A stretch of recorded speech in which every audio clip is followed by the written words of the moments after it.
You're asking me how to help your child in a way that he's able to cope with his anxiety and stress.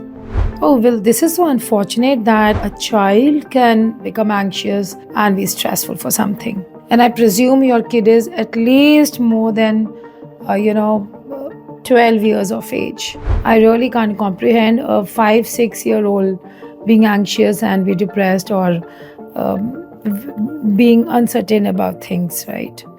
So, if it's about your kid who's more than 10 years of age and you are asking me how to help him cope with his anxiety and stress, basically, you have to dig into four things.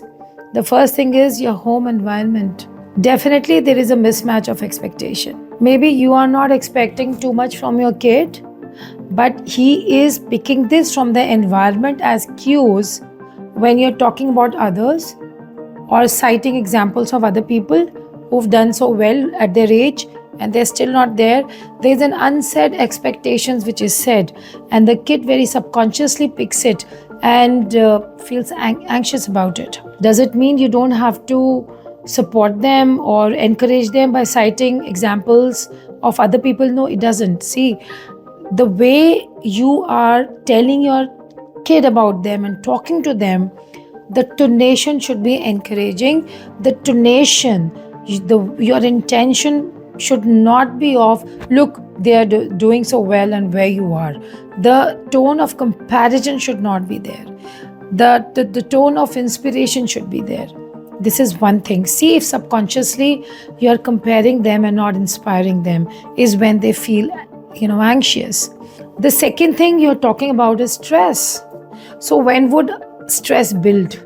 Stress would build when there is something which needs to be completed or accomplished.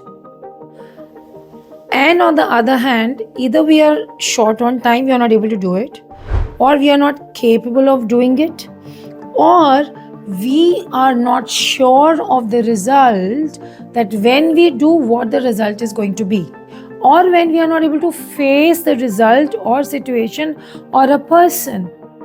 That means stress is also equal to pressure. Now see where your child is feeling the pressure. The pressure of not being able to meet the expectation. The stress will come. Or if I don't do this, how will my parents feel? I will fall short of their expectation, and then I am not good enough because I have not met this expectation. That means I am not good enough. And because I don't want to feel that I am not good enough, very subconsciously, I start taking the stress. I have to be excellent. So, how you can help your child? By telling them, actually you heard it a lot many times before, but start practicing it, that you give your best. You go and do it. Don't focus on the result. Do your best. Don't focus on the result. When you lift the pressure of the outcome, when you lift the pressure of the result, your child is not stressed. So when you say you have to score a 90% or a 95%, you have to beat this examination, you have to sit in the competition, you have to excel, there has to be a rank 2, 3, 4 in your class, you have to be under 5, 1 to 5. I'm a very liberal parent. I don't want you to stand first or second. For me, even if you're under 5, I'm good. What the hell? In a class of 40 students, you're asking them always to be under 5. There is a pressure, right? So does it mean it's not good to be good in studies? No, we are not saying that. But what we are saying is, see the context. What you have to tell them, encourage them. See if they're really inclined towards academics, whether they're enjoying their studies or not. If they're not, then make the studies juicy for them. Take off the extra pressure of going to the tuitions and the extra classes and doing all of that. See how your child can be truly interested in learning and knowledge and not getting good marks at school only. When you lift the pressure that it doesn't matter to us how much are you scoring, but it really matters to us what knowledge you are gaining, your child is happy.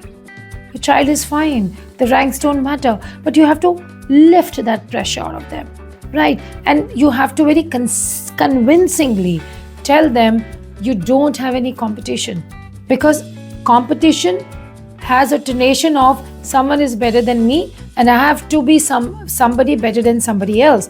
Instead, you say you excel in what you are doing. So when you have this knowledge and you have an excellent knowledge, you are there, right? And when the sense of competition goes, the sense of fulfillment comes, and this also relieves your child from the stress.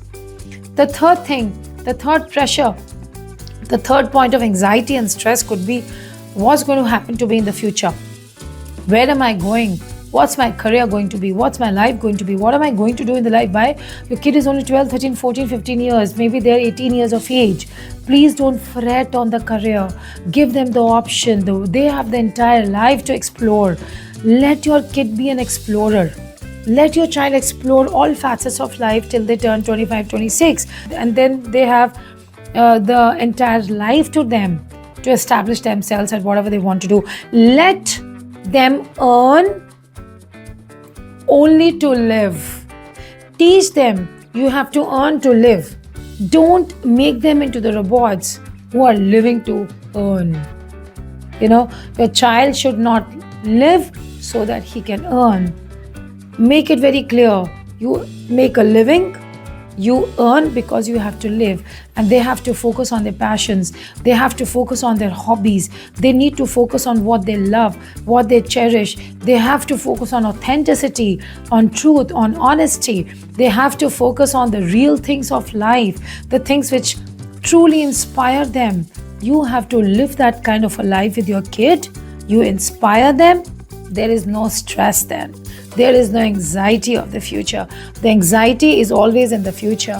When the expectation of the future is unmet, the anxiety is created. So the best thing to lift the anxiety is to allow them to live their life in an authentic manner, honest manner, their truth, following their passion. And you see the stress is lifted. Don't hover on them that you have to do this, and let them explore their life. Your child is fulfilled, your child is grounded, and then your child will become more accountable to his or her own life, and you have a leader in making. They are not just going to be the real heroes of their own life, but then they become the heroes of the life of other people because they start inspiring others, right? So this is how you can actually make your kid into a blooming life, which is minus stress and anxiety, but at the same time, a very fulfilled life. I hope I've answered your question.